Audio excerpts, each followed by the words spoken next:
9h39 em Mato Grosso do Sul. CBN Direito.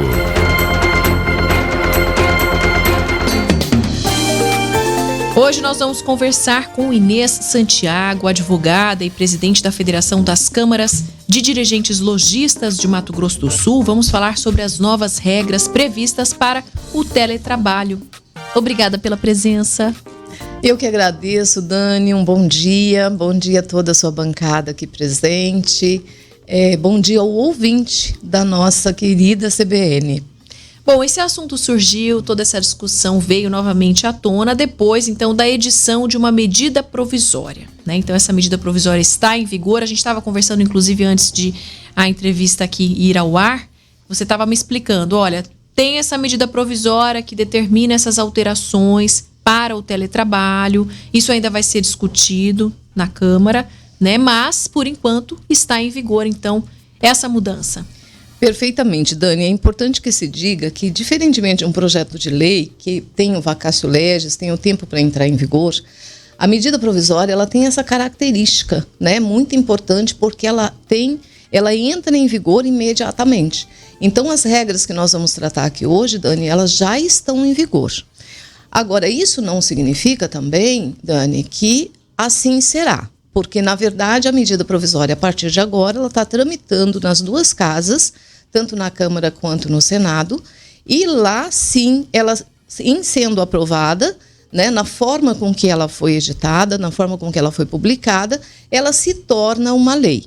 Então, nós temos aí um período de 45 dias, depois prorrogáveis por mais 45, para que o nosso Congresso Nacional aprove essas regras e aí sim haverá a conversão da medida provisória em lei. Mas a característica mais importante que eu chamo a atenção é, a partir do dia 28/3, né, 28 de março agora, que foi publicada a medida provisória 1108 de 2022, ela já passou a vigorar no dia 29 de março. Bom, e o teletrabalho ou trabalho remoto é caracterizado como prestação de serviços fora das dependências da empresa de maneira preponderante ou híbrida, que por sua natureza não pode ser caracterizada como trabalho externo. Eu queria que você falasse um pouquinho para a gente sobre isso, né? Como ele se caracteriza e também quais são as mudanças. A gente sabe que essa medida veio para corrigir aspectos regulatórios que o uso maciço do teletrabalho durante a pandemia evidenciou, né? Perfeitamente, Dani. É importante lembrar, gente, que na verdade a pandemia nos empurrou para essa realidade de maneira assodada, e aí com aquelas regras que nós tínhamos na CLT, que foram colocadas lá pela reforma trabalhista, isso gerou muita confusão, gerou muita dúvida entre empregador e trabalhador. Por quê, Dani? Porque, na verdade, tinha a questão da fiscalização do trabalho. Como que você fiscaliza um trabalhador na casa dele? Como que você paga hora extra para esse trabalhador? Você precisa fazer uma fiscalização muito intensa da jornada desse trabalhador para você poder pagar a hora extra, né? E esta MP, o que ela fez, na verdade? Qual foi o propósito dela, que eu entendo, na minha visão, na visão da Federação, muito nobre? Ela trouxe outras formas de remuneração para o teletrabalho, perdão, e além disso, mas ela não excluiu a duração de jornada, que é um modelo de tempo à disposição, que é o modelo mais comum nas relações empregatícias. Então, ela trouxe dois aspectos muito importantes. Um é que o teletrabalho pode ser na forma híbrida, e por híbrida, Dani, vamos entender o que é isto. Se eu trabalhar 3 dias na semana na minha casa e trabalhar outros 3 dias dentro das dependências da empresa, não significa dizer que isso exclui o teletrabalho. Então, eu posso ter uma jornada composta de forma presencial e também de forma remota, né? Então, ela regulamentou, ela trouxe, ela deu mais clareza para essa questão que eu reputo muito importante. E isso tudo, claro, a partir de um acordo que se faça entre trabalhador e empresa, de forma que essa regra fique muito clara, né? Quantos dias ou quais os dias vou trabalhar de forma remota, quais os dias vou trabalhar dentro das dependências da empresa, né? Ela possibilitou também até o trabalho em outros países, porque eu posso trabalhar, por exemplo, em qualquer país da Europa, qualquer país aqui da nossa América do Sul, né? Ela também trouxe essa possibilidade, regulamentou isso, não é? O trabalhador não precisa, e aí sim, só na hipótese do trabalho à distância mesmo, ele não precisa necessariamente morar em Campo Grande, ele pode estar morando lá em Dourados, ele pode estar morando em outra cidade de Mato Grosso do Sul, e ainda assim ele exercer esse teletrabalho dentro dessas novas regras que nós temos aqui. Inclusive tem alguns tipos de profissões, né, que vem avançando muito em relação a isso. A gente fala muito de tecnólogos da informação, por exemplo, né? O cara está aqui em Campo Grande, está prestando serviço para empresas na Europa, nos Estados Unidos, ou vice-versa, de lá para cá, né? Perfeitamente. Então, com essas regras, eu entendo que essas regras, ela trouxe, na verdade, ela acudiu uma situação que nós já vivenciávamos, que é essa que você acaba de colocar, desse novo modelo de trabalho, desse novo profissional que presta o seu trabalho aqui do Brasil, lá nos Estados Unidos, na Europa, em qualquer lugar do mundo, né? Então, ela possibilitou quando ela diz o seguinte, Dani, e esse ponto eu achei muito, muito importante. O teletrabalho, ele pode ser remunerado por tempo à disposição do empregador, que era um modelo padrão, na verdade, de relação empregatícia que nós temos, e aí ele trouxe a grande novidade, e ele pode ser remunerado por produção ou por tarefa.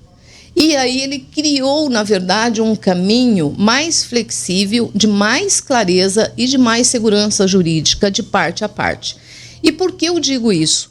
Volto a dizer, é muito difícil fiscalizar para a empresa e também para o próprio trabalhador, é muito difícil fiscalizar a mão de obra, a prestação de serviço no teletrabalho.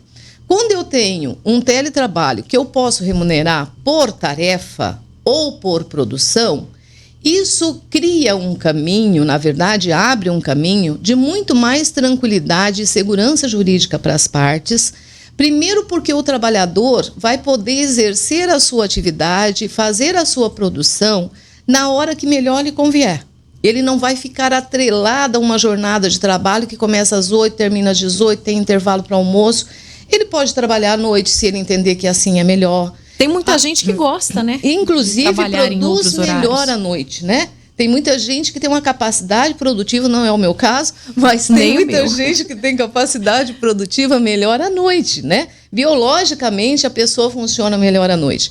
Então, esse trabalhador, essa trabalhadora, vai poder escolher que hora ela vai querer trabalhar.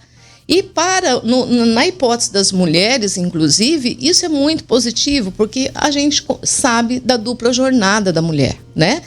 E com essa questão da dupla jornada, ela pode se ativar ali no teletrabalho, num horário em que efetivamente ela consiga, de repente, cumprir algumas tarefas da casa ou com os filhos, né? E ainda assim apresentar a sua produção, apresentar a sua tarefa no final do dia, no final da semana, no final do mês. Isso vai depender de um acordo entre as partes, como que vai ser a apresentação da produtividade, né? Mas abriu esse caminho de maior segurança jurídica para as partes, e isso eu reputo muito importante. Isso pode ser estendido também a estagiários e aprendizes? Perfeitamente. Essa é outra novidade que a medida provisória nos traz, que é a possibilidade de estender isso que nós não tínhamos antes com as regras que já estavam na CLT, né? Estender também para os aprendizes e para os estagiários. É muito importante isto. Além do regime de comodato também, tem essa possibilidade de ofertar, então, por exemplo, materiais de trabalho, né? Para que essas pessoas possam fazer tudo de casa. Sim, inclusive no acordo e no próprio contrato de trabalho, porque é importante que se diga também, Dani, que o teletrabalho ele deve constar expressamente do contrato de trabalho. Então, quando nós tínhamos um contrato de trabalho padrão, como era antes da pandemia, e muitos de nós fomos empurrados para esse teletrabalho, e hoje as empresas e os trabalhadores descobriram que sim, é possível se produzir dessa forma e se produzir bem. Então, muitas empresas, inclusive, não voltaram ao trabalho presencial de forma com o seu quadro completo, né? Então, essa regra, ela tem que estar, então, num aditivo contratual. Para quem tinha o contrato de trabalho padrão, faz-se um aditivo contratual estabelecendo todas as regras. A forma de remuneração, se vai ser por tempo à disposição, se vai ser por tarefa, se vai ser por produção. Estabelece-se, se for por tempo à disposição, como que vai ser a fiscalização desse trabalho e se haverá percepção de horas extras, né?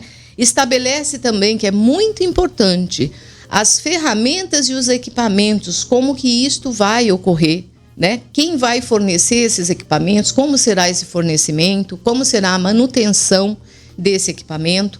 Então, essas regras todas podem ser feitas através de um aditivo. O bom e velho combinado, né? O bom e velho combinado. Combinado não sai caro. Não sai caro.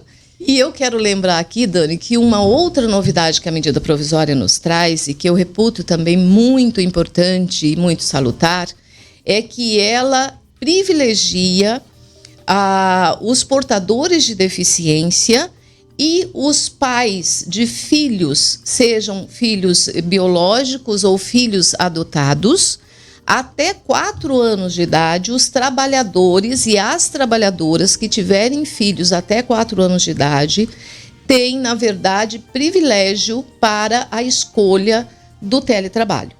Então, acho que essa é uma questão social importante, que tem um olhar sobre a proteção à maternidade, que tem um olhar sobre os portadores de deficiência, que a medida provisória nos traz também essa novidade, que é muito importante, né?